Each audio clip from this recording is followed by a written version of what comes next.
কোনে কৈছিলে লাচিত কি কৈছিলে দেখত কই মোবাইল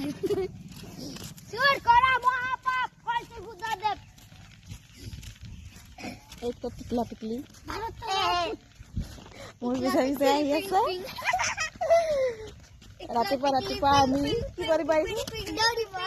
দৌৰিব আহিছো কিন্তু দৌৰা নাই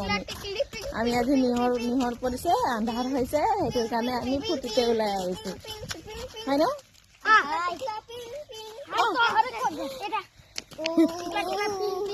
টিকলা পিং পিং এয়া টিকলা পিং পিং আমাৰ যি মজা লাগিছে আজি ন ঘূৰিবৰ কাৰণে